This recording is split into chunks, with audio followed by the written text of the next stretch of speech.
চোখ তো দেখানো উচিত মমতা ব্যানার্জির, কারণ উনি রাজ্যটাকে, অর্থনীতিকে, সরকারকে, দলকে অভিষেকের চোখে দেখেছিলেন। উনি যদি নিজের চোখে দেখতেন তাও যদি কিছুটা রক্ষা হতো। চালাই করে কোনো নাম বলছে না, এটা ভালো। আচ্ছা, এ তো কাকু হোক ভাইপো হোক, তার কণ্ঠস্বর নিয়ে তো বছর পর বছর তোমরা চালিয়েছো। তো সুজয় কৃষ্ণর তো কণ্ঠস্বর মিলে গেছিল, তারপরে কি হলো? তারপর কোনো রেড হলো? তারপর কোনো অ্যারেস্ট হলো? তারপরে ইডিসিবি কিছুটা এগোলো? তো বলো কত ফুটেজ নষ্ট করেছো কাকুর গলার স্বর নিয়ে, কত পেজের পর পেজ লেখা হয়েছে। তো তারপরে যখন কণ্ঠস্বর মিলে গেল, সেন্ট্রাল গভর্নমেন্টের এজেন্সিও চুপচাপ হয়ে গেছে।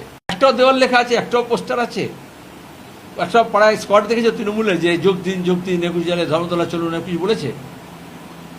8-10 রকমের তৃণমূল আছে, তাই তো?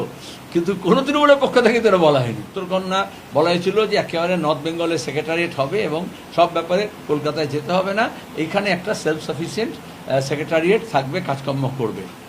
তা সেটা মুখ্যমন্ত্রী কয়েকবার এসছেন, তা সেটাও সাধুবাদ জানাচ্ছি। কিন্তু সে তো মমতাও আসছেন, ভিনি ভিডি ভিসি পাহাড়ে গেলেন, দেখলেন, ছবি তুললেন আইপ্যাডে এবং সব পাহাড় জয় করে নিয়েছেন, পাহাড় হাসতে আরম্ভ করে দিয়েছে। তো তা তো নয়। আইন শৃঙ্খলা প্রশ্ন হোক, মানুষের ঐক্যের প্রশ্ন হোক, সেটাকে অ্যাড্রেস করতে হলে এখানে একেবারে নির্দিষ্টভাবে যাতে একটা মিনি সেক্রেটারিয়েট কিন্তু ফুল ফ্লেজেড যাতে রান করে তার ব্যবস্থা হওয়া উচিত।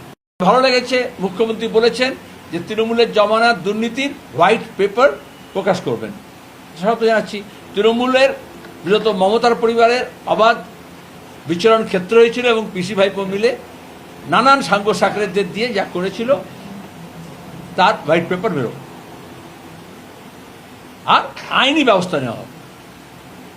শুধু প্যারেড করে ঘোরালে হবে না, বেআইনি অস্ত্রশস্ত্র উদ্ধার করতে হবে, টাকা পয়সা যা লুট করেছে সেটা উদ্ধার করতে হবে।